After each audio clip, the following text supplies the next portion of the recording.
Это своими силами, да, спахали, посеяли, кое-как елки убрали, которые росли. Андрей Владимирович, механик, ходил. Вот результат. Эти 5 гектаров стояли без дела больше 10 лет. С дороги за зарослями небольших елок и кустарника поля просто не было видно. Сегодня здесь колосится подсолнух. Дней через 10 появится техника, и однолетнее растение пойдет на корма для буренок хозяйства из Большелуга. У местных аграриев большие планы на мелиорацию земель, ведь скоро здесь появится новая ферма на 400 голов. А потому некогда заброшенные луга нужно оперативно возвращать в оборот. Общая площадь у нас числится 1800 гектар. Обрабатываем только 1200, из них пашни 482, а мелиоративных участков у нас 500 с лишним гектар. Надо обновлять, надо работу с землей проводить. В Нёбнино мелиораторы уже завершили работу. В этом году к жизни здесь вернули 50 гектаров. Работали 4 единицы техники. Восстановили 3 перехода, заменили дренажную систему. Теперь этому полю не страшны никакие дожди. Но главное, говорят аграрии, земля после капитального ремонта – это и экономическая выгода.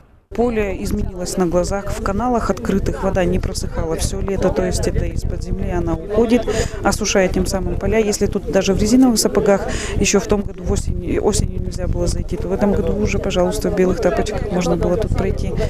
Очень хорошо земля осушается, трактора заезжают, не оставляя после себя колею, нету потери урожая, нету такого высокого износа техники. Поле сохраняем в таком первозданном виде, культуры не так портятся. В общем, очень много плюсов. Вице-премьер региона Анатолий Князев в очередной раз призвал аграриев плотнее работать с землей. Сейчас, когда кормозаготовительная кампания вышла на финишную прямую, все силы нужно бросить на восстановление угодий. В планах восстановить 800 гектаров. Пока работы выполнены лишь на 10%. Тормозит работу и тот факт, что большинство лугов простаивали несколько десятков лет. За 20 и более лет, кустарник, который был на каналах, они превратились в деревья диаметром до 25, бывает и 30 сантиметров. Поэтому как с ними воевать? Это, по большому счету, нужна специальная техника, как у лесников.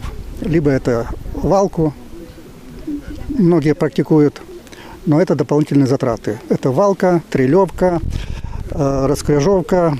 Сегодня в Коми работают 4 специализированных предприятия. Все в один голос говорят о нехватке техники. Региональный Минсельхоз уже заручился поддержкой федерального центра. Москва готова помочь обновить парк мелиораторов. Есть договоренность в департаменте Минсельхоза России. Они готовы нам помочь, закупкой техники без субсидии, полностью за счет Минсельхоза России. Есть такая программа. От нас они просят заявки. Вот заявка пойдет, я думаю, что мы там отработаем, и на следующий год мы оснастим наше предприятие, федеральное предприятие, хорошей современной техникой. В свою очередь специализированную технику готовы закупать и сами предприятия. По такому пути пошел, например, Ухтинский племхоз. Мелиорацию здесь проводят своими силами. Тем хозяйствам, кто приглашает подрядчиков, возмещают 70% затрат, но только в том случае, если земля оформлена в собственность. Виктория Палкина, Павел Фетисов, телеканал Юрган, Краткировский район.